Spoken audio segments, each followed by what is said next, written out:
What do we do about eating disorders? Eating is a part of our everyday lives. It's what keeps us alive.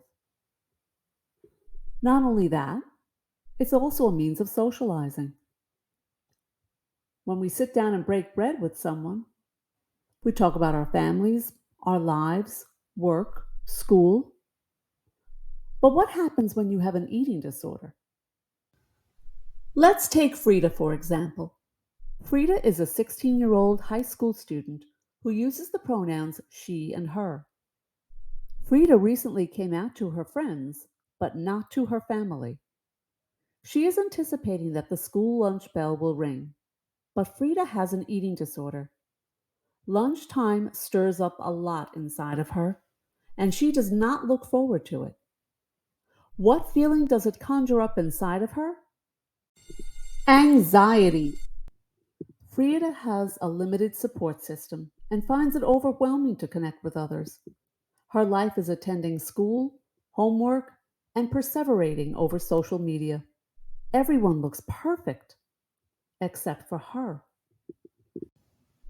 All of this turned into a perfect storm for her.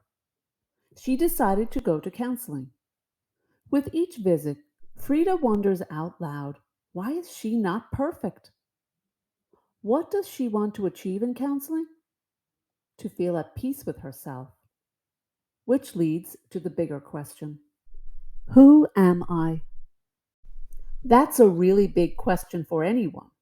But when you have an anxiety disorder and you believe that there is nothing about you that is satisfying, it is difficult to remain centered. Why do I feel this way? Is what she began to ask aloud. When we look in the mirror, we see our reflection. But for someone like Frida, it's as though she's in a funhouse. The warped sense of a reflection was not what the rest of the world observed. But adolescents with eating disorders don't perceive themselves as their support systems do. Females are raised with the belief that their bodies, not their intellect, are what is most important. It isn't only what the media portrays, but when we explore something called feminist theory with the client who identifies as female, it is imperative that we explore historical oppression.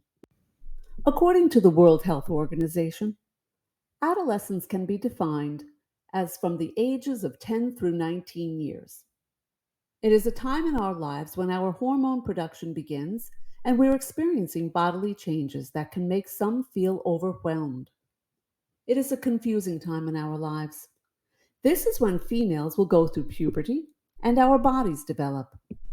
When we are counseling someone with an eating disorder, here is where two theories can come in hand. Intersectionality meets feminist theory. Intersectionality was coined by Kimberly Crenshaw in 1989. Crenshaw, an attorney, viewed this as a means of describing how race, class, gender, and other characteristics overlap and intersect. Crenshaw used this to explain the oppression African American women experience. Through the use of intersectionality theory, she found it to be a metaphor for the ways in which our life experiences explain not only who we are, but how we function in this world.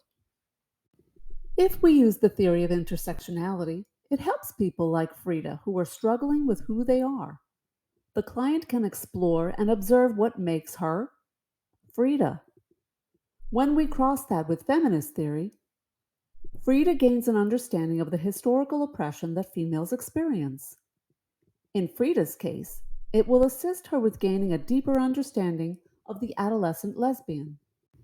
In the late 18th century, feminist theory was initially born out of the observation that women were not a part of the political process. However, as it evolved, it became used as a modality of treatment in counseling. Females focused on the systemic issues of historical oppression and the impact that has on becoming an adult. Viewing oneself through the lens of feminist theory helps the female to gain the perspective that there are certain systems in place that define a female. The client with an eating disorder feels insignificant and does not, in their view, stand as tall as their male counterparts. Helping guide this client to observe how systems such as the traditional role expected of women, sexual hierarchies, expectations of the societal role, and the physicality she possesses contribute to her eating disorder.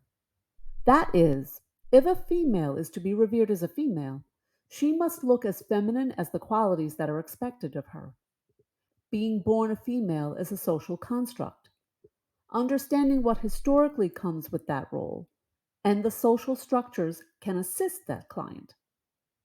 Feminist theory proposes that with consciousness raising, the client gains more of an understanding of how the culture has shaped her identity, coping skills, and worldview. So, how do we address all of this? Do we wait for the client to reach adolescence and contact a mental health practitioner? Or can we be proactive and introduce feminist theory along with intersectionality theory for the child to gain a better understanding of who they are? The younger children are, the more curious they are. Providing education to children at the earliest stages would be prudent. They aren't filled with years of judgment. Children love to ask questions because they want answers. What better way to encourage a child to participate in observing themselves and how they can feel empowered to change the narrative? Gaining the perspective of feminist theory and intersectionality can help them understand how they are growing up and that although there are systems in place, they have the opportunity to define what makes them that special person. By adding that our intersections can also change over a lifetime with no judgment on the practitioner's part, and it will follow, they will be less likely to judge themselves. The advantage of helping children become more in charge of their lives and how they view themselves, as opposed to how society dictates they should view themselves, helps to create a more satisfied, empowered individual. Acceptance of our intersections can help someone like Frida to have a healthier image of herself and increase her self compassion. While using feminist and intersectionality theories with an eating disorder, the adolescent lesbian gains a more whole manner of acceptance and appreciation of who they are if we are proactive as opposed to being reactive with treatment. Thanks for watching.